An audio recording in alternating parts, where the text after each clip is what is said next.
Ամրակից համայնքն է կարտոֆիլի բերքահավաքը մասնակի սկսված է։ Շուրջ 500 հեկտար վարելահողից 7-ում կարտոֆիլ է ցանվում։ Այս տարի 2 անգամ համայնքը տուժել է կարկտահարությունից։ Հայաստանի գլխավոր գյուղատնտեսը եկել ծանոթանում է Կարկուտից տուժած գյուղի կարտոֆիլի բերքատվությանը։ Արդյունքներից դժգոհ չէ։ Այդ տեսանք, որ իրենք բերք ստացան եւ դա հիմնականում սերմացու էր, որը կօգտագործի եւ այդ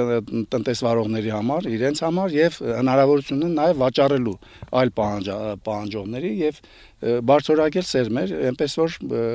ինչ որ մենք պատկերացնում ենք, որ վնասները շատ մեծ են, այդքան էլ մեծ չէր։ Կառավարության որոշմամբ Լոռու մարզի 15 համայնքներին տրամադրվել է պարտանյութ, դիզվառելիք վարկերի հետ կապված ժամանակահատվածն էլ հետաձգվել է, ասում է գյուղնախարարը։ Լոռու մարզ այցելության նպատակներից մեկն էլ կաթ մշակող ձեռնարկություններում լինելն է։ Առաջին կանգառը Ստեփանավանի Ալպյան ընկերության կաթի վերամշակման արտադրամասն է։ Տարեկան արտադրում է 22 տոն կաթի փոշի եւ 10 տոն կարագ։ Տարշիրում գործող Դուստր Մելանյա ընկերության կաթի վերամշակման արտադրամասում էլ այս տարի 300 տոն պանիր կարտադրվի։ Նախարարը հորդորեց ավելացնել արտադրանքի ծավալը։ Արդեն գալիք տարում թվերն ավելի մեծ կլինեն։ Ձմռանը ձեռք կբերվեն կաթ մթերող եւ տեղափոխող մեքենաներ, ինչի արդյունքում կարտահանվի ավելի շատ կաթնամթերք, մասնավորապես պանիր։ Շուկան բավականին ընդլայնվել է, այս դրական ֆակտորը պետք է ի նպաստ օգտագործել եւ առանձին ձեռնարկության համար, եւ հանրապետության համար, այն առումով, որպեսզի մենք վաղը մյուս օրը կարողանանք եւ մաքուր մտեր կարտահանենք եւ ծավալները կարողանանք նաեւ զուգահեռաբար ավելացնել։ Գյուղատնտեսության նախարարն ասում է, որ առաջնահերթ խնդիրներից մեկը կոմբայնների թարմացման հարցն է, որի շուրջ արդեն ծրագրեր են կազմվում։ Հացահատիկի ցանքատարածություններում ավելի լավ արդյունքներ ստանալու համար Տաշիր համայնքի Բոզոյան ընկերությունը տեխնիկայի խնդիր չունի եւ տարեկան արտադրում է 1000-ից 1500 տոն հացահատիկ։ Ամենակարևորը, որ օրենք